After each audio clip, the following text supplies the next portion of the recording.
wabarakatuh. Perkenalkanlah, nama saya Widya Ningrum. Saya CGP Angkatan 3 Kabupaten Klaten. Asal lembaga saya yaitu TK Pertiwi Nengahan, Kecamatan Bayat. Saya akan mempraktekkan kucing di lembaga saya bersama teman sejawat saya, di mana dia memiliki permasalahan yang sedang dihadapi di kelasnya, yaitu bahwa dia merasa anak-anak sudah mulai bosan dan jenuh dengan kegiatan di kelasnya. Kemudian dia ingin memperbaiki strategi dalam mengajarnya di kelas agar anak kembali bersemangat. Lalu kami melakukan diskusi bersama untuk mencari solusi bersama-sama dengan menggali potensi yang dimiliki oleh Koci.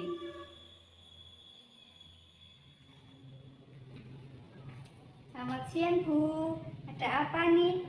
Kok suntuk banget? Siang, Bu. Cuma duduk-duduk aja. Tapi kok kelihatannya kayaknya sedang suntuk. Emangnya ada masalah? Iya ini, Bu. Ini agak sedikit punya masalah lagi suntuk. Bisa diceritakan pada saya. Mungkin saya bisa membantu.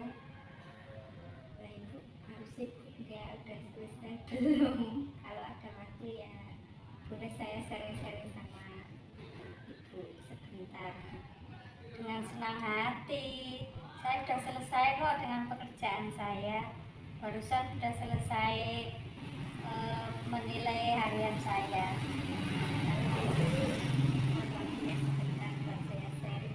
Oke, ayo, tapi ke dalam saja ya, biar enak ngobrolnya.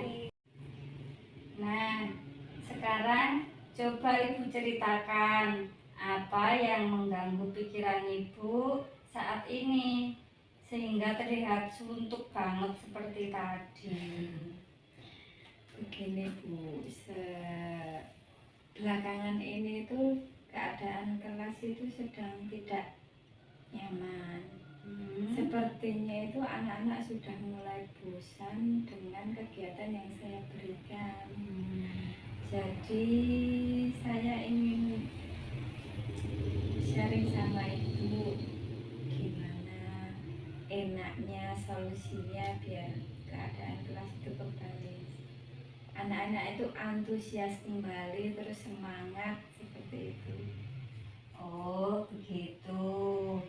Jadi Ibu merasa bahwa anak-anak di kelas sudah bosan dan kurang antusias dalam belajarnya. Begitu ya, Bu? Iya, benar sekali. Maka dari itu kan saya pengen sharing sama Bu Neng gimana solusinya agar bisa terpecahkan masalah yang saya hadapi.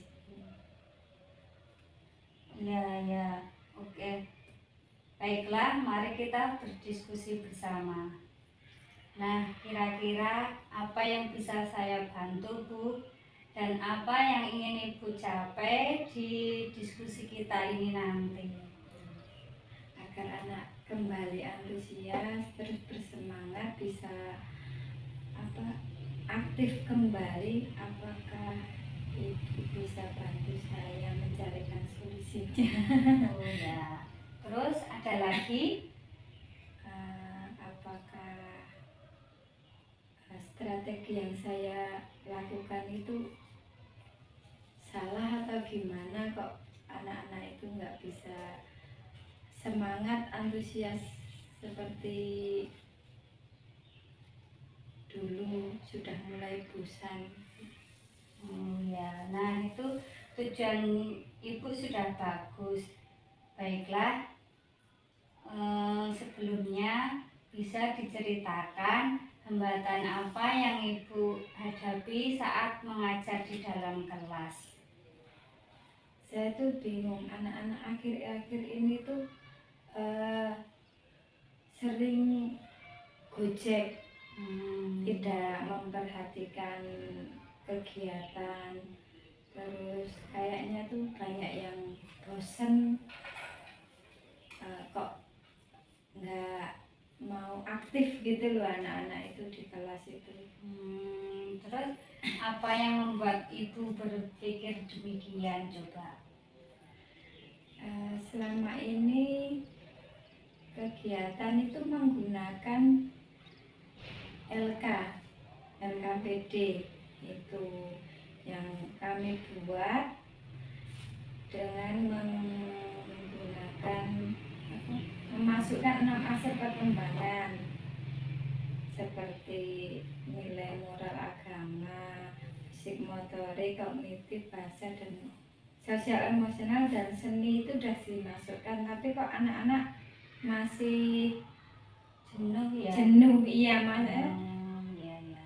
kurang aktif gitu loh, cuma ngerjain terus habis itu gojek sama temannya seperti itu. Coba bisa dijelaskan lebih lanjut media apa yang ibu gunakan selama ini di kelas? Yang saya gunakan itu menggunakan gambar, terus gambarnya itu ya sudah sesuai dengan tema. Tapi kok anak-anak masih belum mengeluarkan ide-idenya gitu loh. Iya, ya. Oh, begitu rupanya. Baik, saya memahami sekarang. Nah, coba pernahkah ibu memahami gaya belajar anak didik ibu di kelas? Apakah kinestetik, ataukah visual, ataukah auditori? Maksudnya gimana itu, macam-macamnya itu kok saya belum mengerti. Bisa dijelaskan Ya. itu saja. Begini ya Bu, kebutuhan belajar anak itu berbeda-beda Bu. Untuk itu setidaknya di awal tahun ajaran atau awal semester kita harus membuat pemetaan kebutuhan belajar anak berdasarkan minat, kesiapan belajar anak, dan juga profil belajar anak. Nah, dengan melakukan pemetaan kebutuhan belajar anak tersebut, maka kita akan mengetahui kebutuhan anak belajar seperti apa gaya belajar anak itu. Nah, minat anak dulu, ada yang suka melukis, menggambar, ataupun mewarnai. Sedangkan gaya belajar anak kan macam-macam, ada yang kinestetik, itu anak bisa mempelajari sesuatu itu secara langsung atau praktek langsung.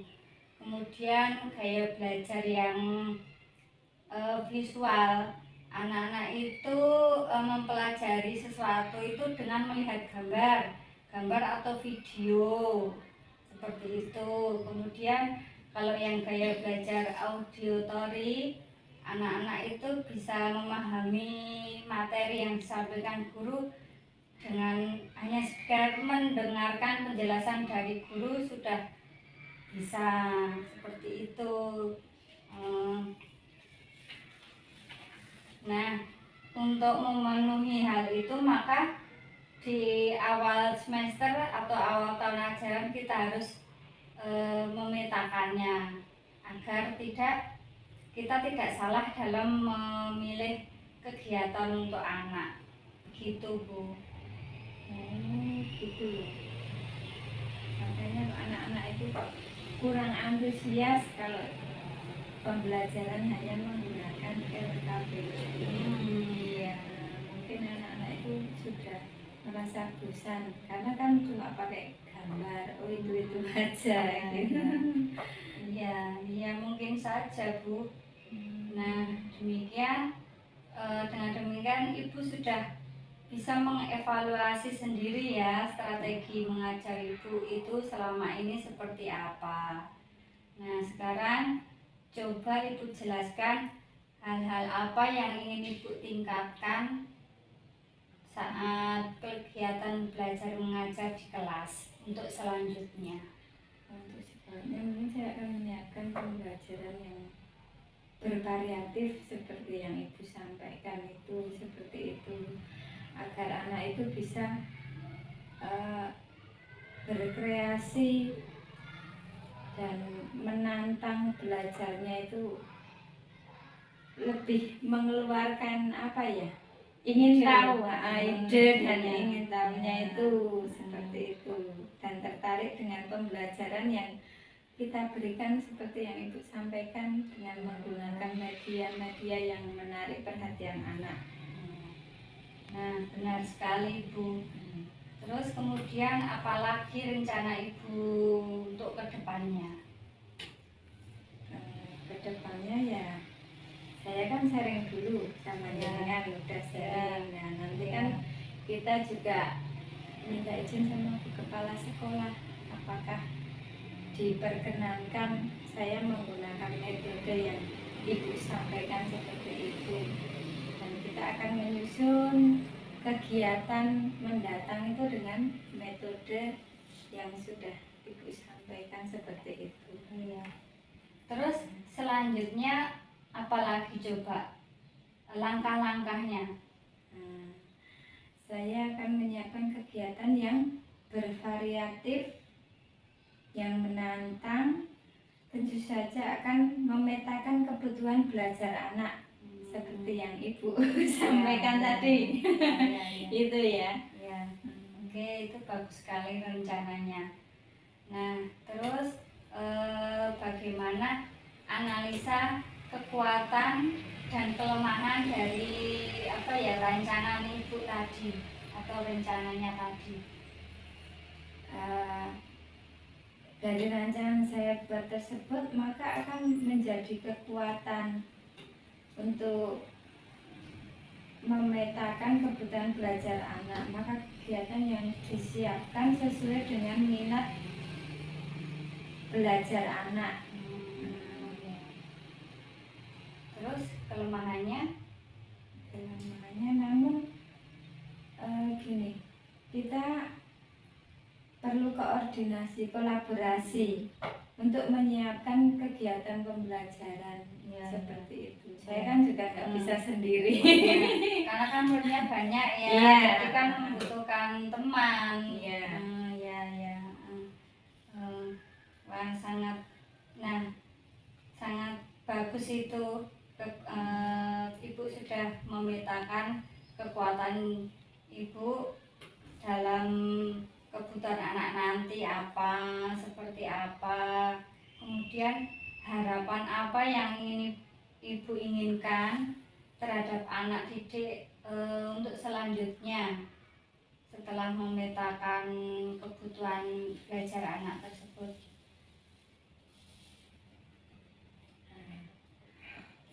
Dengan memetakan kebutuhan belajar anak, maka saya akan menyiapkan kegiatan yang bervariatif sesuai apa yang dibutuhkan oleh anak. Maka harapan saya itu anak akan menjadi semangat dan antusias dalam kegiatan yang kita berikan, dalam proses kegiatan belajar mengajar yang akan kita jalani, dan tujuan belajar anak bisa tercapai dengan optimal. Ya. Bagus Bu, saya sangat kagum dengan rancangan usaha Ibu ke depannya. Lalu dari rancangan yang Ibu paparkan tadi, apa yang akan menjadi tantangan bagi Ibu? Tantangan saya itu karena jumlah murid kita lumayan banyak, jadi tidak mudah bagi saya untuk memenuhi kebutuhan mereka. Biar anak belajar satu persatu sehingga membutuhkan waktu belajar yang kebutuhan anak agar bisa terwujud itu memerlukan waktu yang Waktu yang cukup cukup lama banyak ya, gitu ya, loh. dari biasanya ya, Heeh. ya, ya, oh, begitu ya, ya. Nah kemudian coba Ibu jelaskan hal yang diperlukan agar apa yang Ibu rencanakan itu dapat berjalan dengan efektif. Ya, kita minta dukungan sama ibu kepala sekolah Oh ya, untuk melaksanakan kegiatan tersebut ya, agar kita juga tidak salah langkah ya, karena ini iya juga benar. di lembaga. Hmm. Kemudian kita berkolaborasi dengan teman, Oh ya, ya sama jenengan, sama Ya. Bu Saginem, ya. Hmm. gitu, agar bisa menyiapkan pembelajaran yang seperti metode yang Anda sarankan kepada Iya, saya itu iya. kan juga memerlukan Ya, ya, bantuan ya, dari harus pihak. kolaborasi dengan teman sejawat, tidak bisa sendiri. Ya, wah bagus sekali Bu. Lalu persepsi Ibu terhadap suasana lingkungan di kelas nantinya seperti apa? Dengan kegiatan yang bervariatif dan menantang kreativitas serta imajinasi anak itu kan suasana kelas kan akan menjadi hidup. Oh, Nah, ya, anak-anak jadi lebih aktif ya, sehingga kegiatan kelas menjadi menyenangkan bagi anak-anak dan kita. ya. Ya, benar sekali Bu. Tentu anak-anak pasti akan menjadi senang ya Bu ya. heeh. Ya, terus kemudian siapa yang akan Ibu ajak untuk terlibat dalam rancangan yang telah dibuat tadi? Yang kita ajak ya utamanya kita mengajak kepala sekolah, yaitu untuk mendapatkan dukungan di setiap aksi kita yang kita rancang. Ya. Kemudian Bapak Ibu guru, teman kita untuk bekerja sama dan kolaborasi serta peserta didik Ya. sebagai objek yang kita lakukan dalam kegiatan. Ya, selain objek juga subjek ya, anak Ya. itu sebagai subjek kegiatan pembelajaran di kelas ya. Ya. Benar sekali. Lalu kriteria keberhasilan Ibu itu seperti apa ya? Kalau keberhasilan yang bahwa anak didik itu sebagai subjek dari keberhasilannya itu anak-anak menjadi semangat. Sebagai subjek kan jadi anak menjadi semangat dan antusias dalam mengikuti pelajaran. Anak-anak juga kreatif, kreatif dalam menciptakan karya-karyanya, kemudian bisa mengikuti kegiatan dari awal sampai akhir. Seperti itu tadi di dalam kelas itu juga aktif dari awal, enggak cuma pas kegiatan aja, tapi dari awal sampai akhir dengan senang dan tanpa paksaan. Ya, bagus sekali. Kemudian komitmen Ibu untuk melakukan tindakan itu bagaimana ya? Ya, kita setiap hari melakukan kegiatan, menyiapkan kegiatan yang akan kita lakukan dengan bervariatif, kreatif, dan agar anak itu lebih tertarik dan menantang dalam kegiatan di dalam kelas. Ya. Wah, hebat sekali rencana yang telah Ibu buat. Saya kagum sekali loh Bu. Saya akan mendukung penuh, tentu saya akan mendukungnya dan siap untuk bekerja sama dalam membantu mewujudkan rencana tersebut. Iya. Saya juga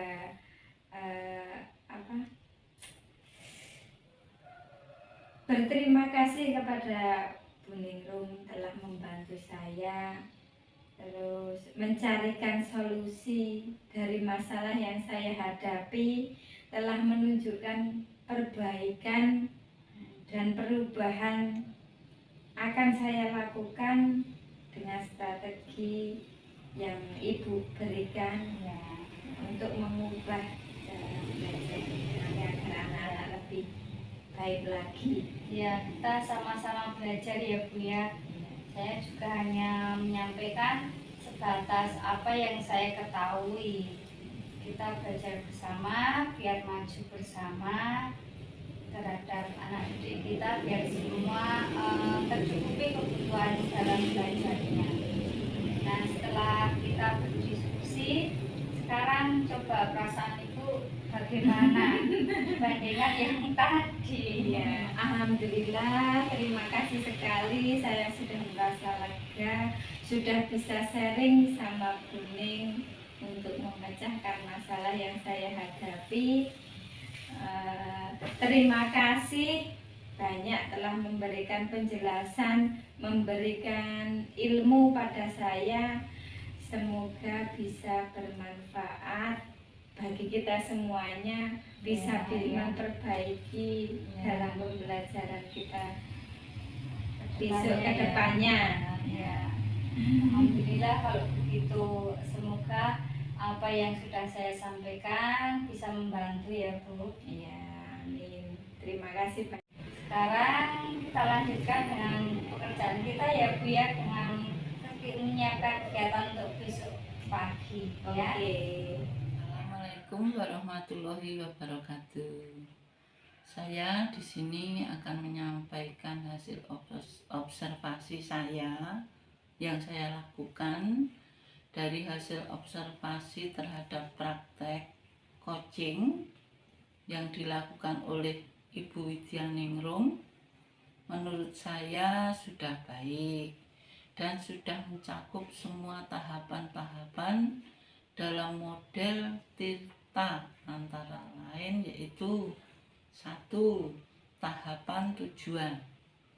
Coach telah mampu dalam pembukaan sehingga coach dapat menyampaikan dengan jelas tujuannya dalam diskusi. 2.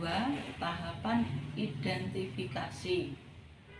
Coach telah mampu memberikan pertanyaan terbuka dan mampu mengeksplorasi coach sehingga memberikan respon dengan cepat. Coach mampu menggali potensi coach dan membantu memberikan alternatif dari solusi. Coach juga telah aktif dalam memberikan tanggapan dan umpan balik. 3. Tahapan rencana aksi, yaitu coach telah mampu memberikan pertanyaan-pertanyaan terbuka dan reflektif yang mengarah kepada pengambilan keputusan secara mandiri oleh coach. Coach juga telah mampu membuat coach mengeksplorasi jawabannya sehingga menjadi jawaban yang spesifik. 4. Dan terakhir, tahapan tanggung jawab, yaitu bahwa coach telah mampu memberikan pertanyaan untuk mengarahkan coach dalam mengambil keputusan sebagai bentuk tanggung jawab dari komitmennya. Demikian hasil pengamatan yang saya lakukan. Wassalamualaikum warahmatullahi wabarakatuh. Demikianlah praktek kucing yang sudah saya lakukan bersama teman sejawat saya di Lembaga TK Pertiwi Nengahan, Kecamatan Bayat. Terima kasih. Wassalamualaikum warahmatullahi wabarakatuh.